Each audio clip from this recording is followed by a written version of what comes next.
सोचिए, क्या हो अगर कोई मशीन, कोई आर्टिफिशियल इंटेलिजेंस बिल्कुल इंसानों की तरह पलके झपकाना सीख जाए। सुनने में किसी साई-फाई फिल्म का सीन लगता है ना, लेकिन यह सच है।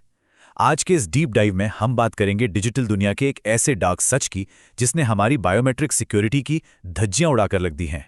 तो सबसे पहले बात करते हैं इस एआई आइडेंटिटी सिंडिकेट की।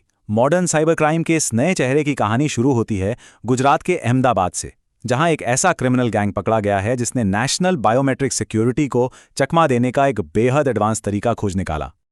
और हैरानी की बात क्या बताए, इस पूरी साजिश को अंजाम देने वालों का एजुकेशनल बैकग्राउंड। एक तरफ दुनिया के सबसे एडवांस टूल्स हैं जैसे जेमिनी एआई और मेटा एआई, और दूसरी तरफ इन साइबर क्रिमिनल्स की क्वालिफिकेशन। कोई सिर्फ 12वीं पास है, कोई बीबीए ड्रॉप आउट, तो किसी के पास बस एक बेसिक आईटी डिप्लोमा है। मतलब साफ है, आज के वक्त में इतने हाई टेक साइबर क्राइम करने के लिए किसी बड़ी टेक्निकल डिग्री की जरूरत नहीं रह गई है, बस सही एआई प्लेटफॉर्म्स तक पहुंच होनी चाहिए। ये सच में एक बहुत बड़ा गेम चेंजर है। पुलिस ने इस मामले में जिन लोगों को अरेस्ट किया है उनके नाम है कन्हूभाई परमार, आशीष वलंद, मोहम्मद कैफ पटेल और दीप गुप्ता।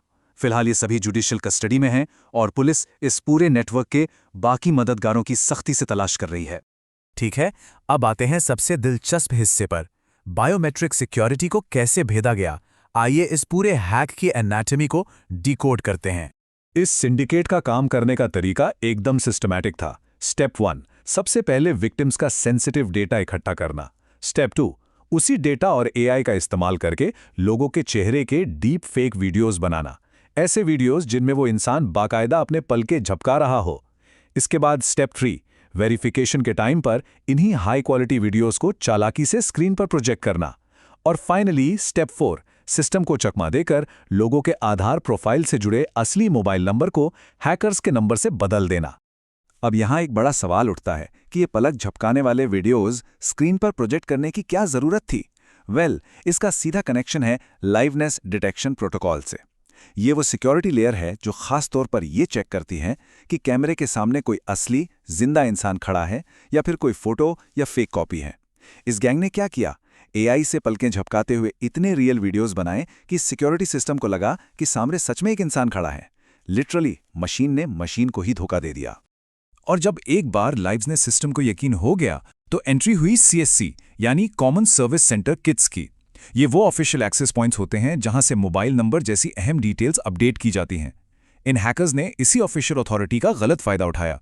सिस्टम को लगा कि सब कुछ एकदम सही और नियमों के तहत हो रहा है, और इसी भरोसे का फायदा उठाकर विक्टिम के आधार से जुड़ा असली मोबाइल नंबर पूरी तरह से बदल दिया गया।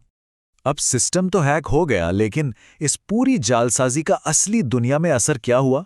चलिए समझते हैं कि इस मोबाइल नंबर हैक को कैसे एक भयानक फाइनेंशियल फ्रॉड में बदल दिया गया। देखिए, जैसे ही आधार से लिंक मुख्य मोबाइल नंबर बदला, सारे सेंसिटिव ओटीपी सीधे इन हैकर्स के डिवाइस पर आने लगे। डिजिलॉकर से लेकर बाकी सेवाओं तक सबका कंट्रोल इनके हाथ में आ गया। इसके बाद इन्होंने आईडीएफसी, कोटक महिंद्रा और जियो पेमेंट्स बैंक में धड़ल्ले से फर्जी अकाउंट्स खोले। बात यहीं खत्म नहीं हुई। फिर अर्ली सैलरी, ट्रू क्रेडिट्स और आरके बंसल जैसे लेंडिंग प्लेटफॉर्म्स से पर्सनल लोन भी ले लिए गए, वो भी उन बेकसूर लोगों के नाम पर जिन्हें भनक तक नहीं थी कि उनके नाम पर इतना बड़ा कर्ज लिया जा चुका है। पुलिस की गिरफ्तारियां और जांच। इस खतरनाक टेक्नोलॉजिकल डेवलपमेंट को देखते हुए अहमदाबाद पुलिस ने तेजी से एक्शन लिया है।